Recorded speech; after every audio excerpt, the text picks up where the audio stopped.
Sir, விருது அப்படின்னா காவல்துறையிலேயே நீங்க நிறைய விருதுகள் வாங்கியிருப்பீங்க. உங்களுக்கு ரொம்ப பிடிச்ச விஷயம் எந்த விருது? காவல்துறையில கேக்குறீங்களா?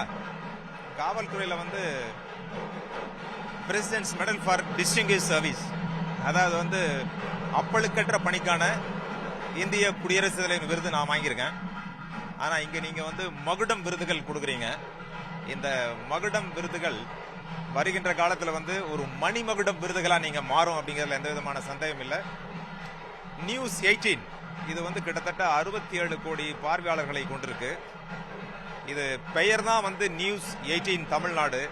ஆனால் செய்திகளை முந்தி தருவதில் இது நியூஸ் 1ஆக இருக்கிறது அப்படிங்கிறது பெருமைப்பட வேண்டிய விஷயம்.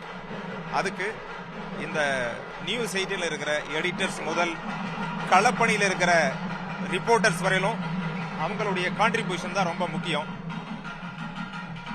எல்லாருமே இது ஒரு கூட்டு முயற்சி. இப்போ நியூஸ் 18 இவ்வளவு தூரம் வளர்ந்து மக்கள் மத்தியில ரொம்ப பிரபல்யமா இருக்குது அப்படின்னா அதற்கு காரணம் ஒவ்வொருவருடைய கடின உழைப்பு. ஒரு நல்ல செய்திகளை, தெளிவான விளக்கங்களை, உண்மை செய்திகளை உடனுக்குடன் தருவதுதான் இந்த நியூஸ் 18 சிறப்பம்சம். நிச்சயம் இது ஒரு மணிமகுடம் விரைவில் உங்களுடைய தொலைக்காட்சிக்கு சூட்டப்பட வேண்டும். இது கண்டிப்பாக அவ்வளவு பெயர் இது வாங்கும், அதில் எந்த சந்தேகம் இல்லை. வாழ்த்துக்கள்.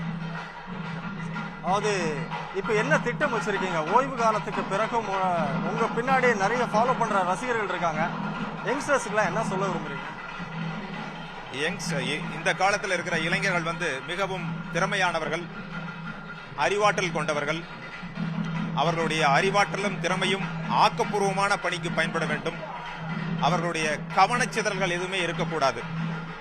அந்த கவனச்சிதறல்கள் இருந்தால் அவர்களுடைய ஆற்றலும் அறிவும் வீணாகி போய்விடும். எனவே இளைஞர்கள் கடின உழைப்பு, விடாமுயற்சி, தன்னம்பிக்கை, இதை கொண்டு நம்முடைய நாட்டை உயர்த்துவதற்காக பாடுபட வேண்டும். இன்று 78வது சுதந்திர தின விழா.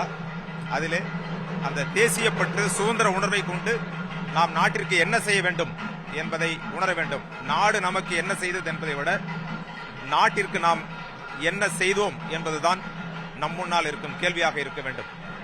நன்றி சார்.